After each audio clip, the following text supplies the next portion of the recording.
Yeah, Legion has first blood. Yeah, I know. Yeah, you like how I did that? All right, guys. Tonight I've got Mario on here to drop some red pills. We're gonna be talking about the Oklahoma City bombing.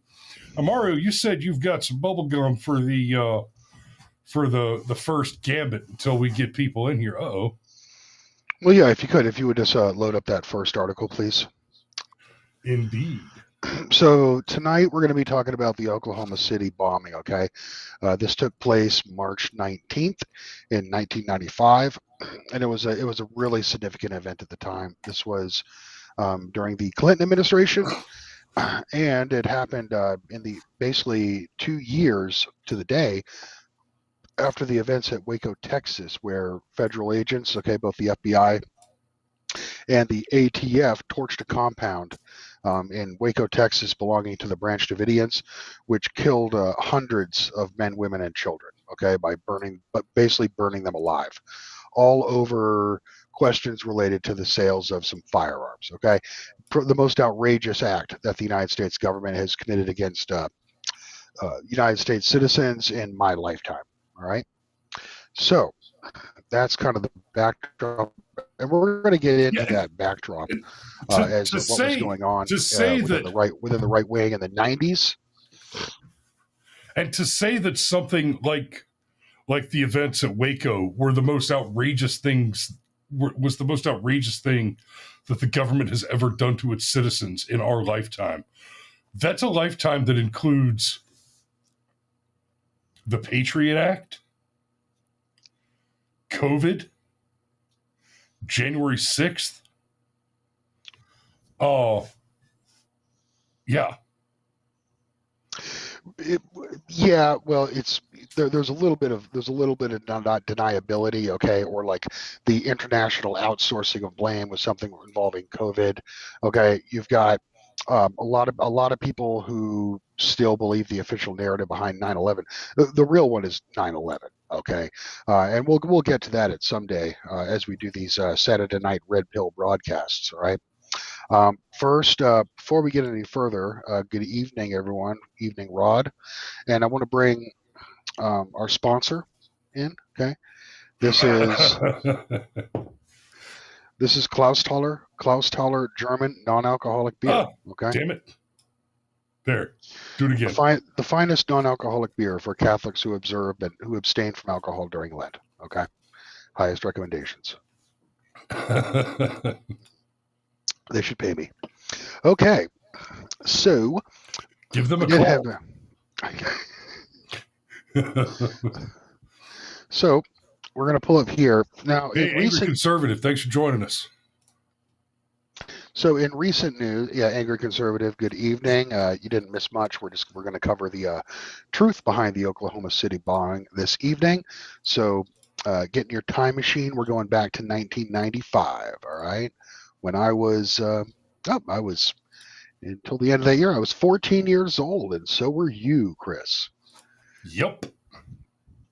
What'd you think of 14? Was that a good year, or was it meh? I don't know. 95. Let's see. That was the year that I sang the part of Jean Valjean in Les Mis with Hillary Clinton in my audience. Oh, I'm glad you mentioned Hillary Clinton because she gets to make a cameo appearance tonight as far as Oklahoma City is concerned and the fallout. Yep. Uh-huh. Okay. I knew I hated her then. Hillary Clinton is one of those. There are certain types of politicians, okay, where you simply look at them and you know. All right. Hillary Clinton's one of them. Chuck Schumer, pretty much every Democrat. I can't think of a single Democrat senator who comes across as a warm and genuine person. All right. Probably one of the worst examples would be the governor of Illinois, Governor Pritzker. Okay. That basically that lard ass fucking lunchbox. Yeah, lunchbox, evil piece of shit. Yeah, that guy. Yeah. So you just know. And conservative was 13 or 14. His last name is Prick. Yeah, Skur. Yeah. So, Angry Conservative was 13 or 14 years old. Yep, we were all around the same time frame. All of us were. That's why I like doing this show, and I like our audience because we're all basically within a few years of each other. We're part of that early millennial or or the proto millennial, or the last, the Not Rod. epitaph. Rod's old as shit. Rod, yeah, Rod, he's in his fit. Rod's core Gen X. Okay, we got love for Gen Xers around here. That's okay. All right, Mario, yeah, you gotta meet Rod someday. You two would have fun. I'm sure I will. I'm sure I will. But yeah, we're all in that. Most of us are in that epitaph of Gen X and the proto millennial. All right, so yeah, I think we're a special generation because we transcend the huge technology leaps that have occurred in our lifetime. I'd say no other generation um, really, especially in the digital realm, has seen such rapid technological advancement, or such change, such a societal change as a direct result of technology. I would say. Would you agree, Chris? uh, Especially with the advent of the well, internet. not only would I agree, I mean it's a statement that's mathematically provable because essentially what happens, and I won't go too far down this rabbit hole, but this we could do a whole show on this. Of course. The rate of change in rate of advancement accelerates over time as the rate of communication increases. So it's, like telescoping. Yes. when you had the Gutenberg revolution, you still had to manage distribution over a wide area for that to be meaningful, and it was meaningful. YouTube was the next major Gutenberg revolution, and the thing that made it even more extraordinary was that it happens that fast. Which now, when there's a new technology, right? It's not like a printing press where you build the machine and then you slowly explain to the world the machine exists. Here, we'll build more of these machines. Now they're everywhere. No. Today, when you have a new technology, it's on, and as soon as you flip the switch, it's everywhere. And the further we get down the path of AI, the more true that's going to be. That's what the singularity is.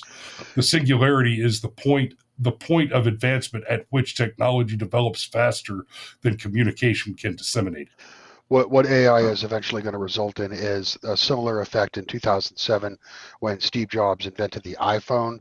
And what happened at that point was the internet became available for everyone. Okay, regardless of your technical expertise or I mean, to be fair, IQ. All right, internet was for everyone. You remember talking about the iPhone when it was first coming out? We were at DLI. We first read the articles about the iPhone coming out in Korean.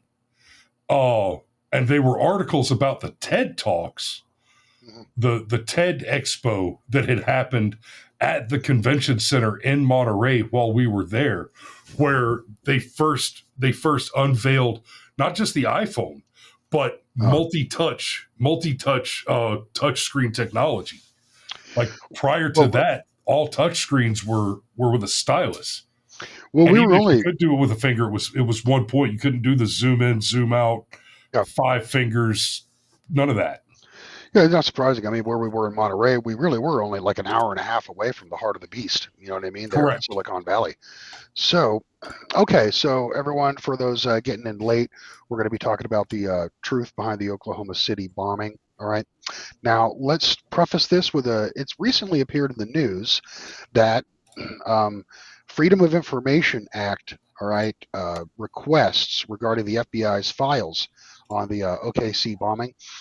They've been basically releasing them at a snail's pace, and they're redacting them so heavily that the documents are appearing to be worthless. All right.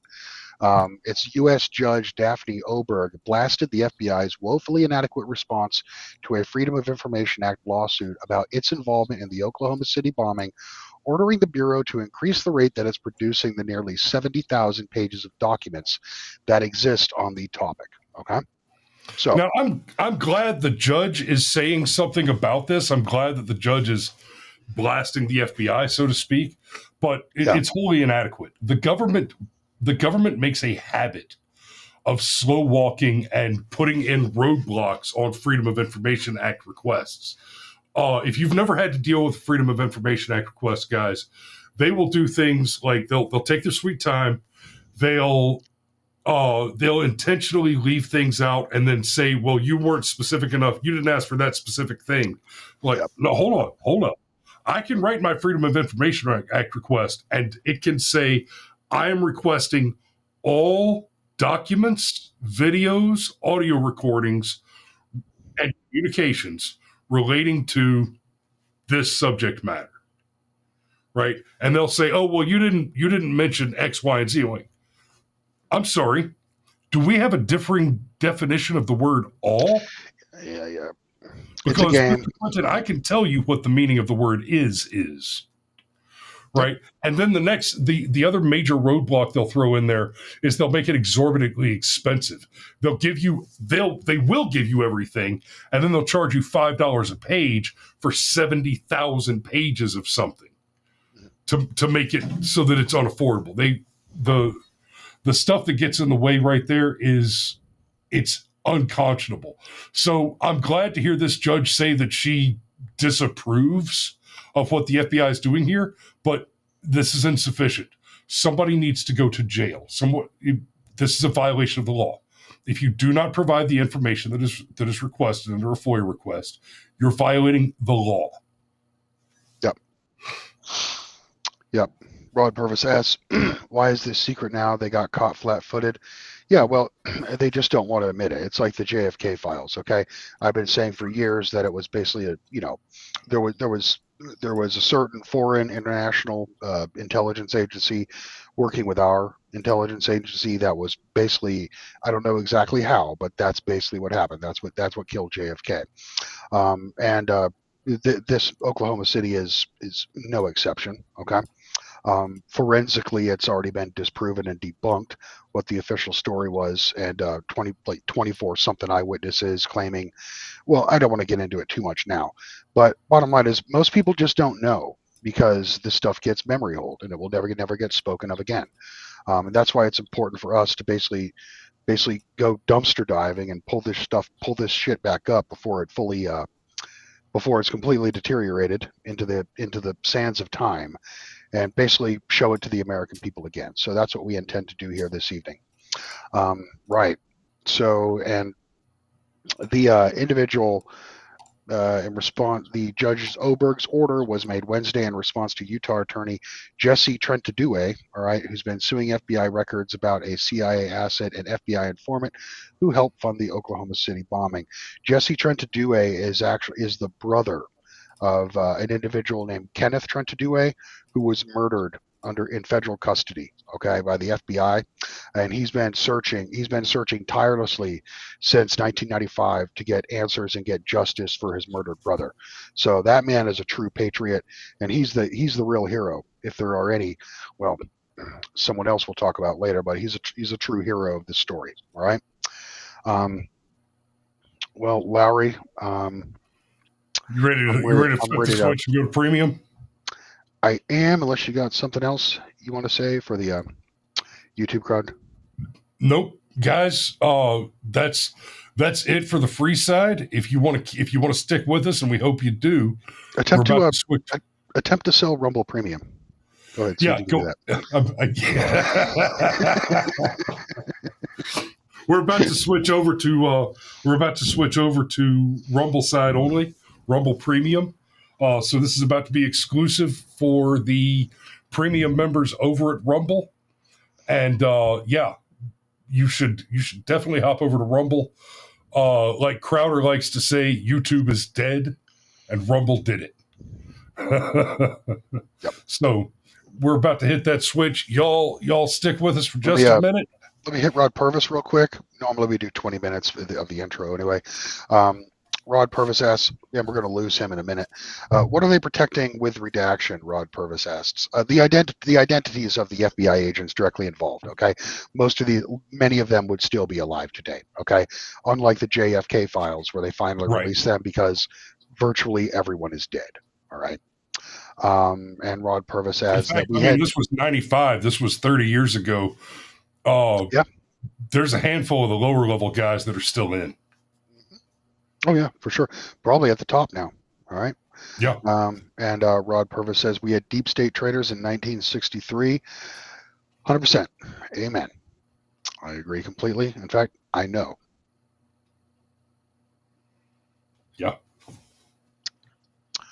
All righty. Yeah, the spooky world is spooky, guys, and spook's gonna spook.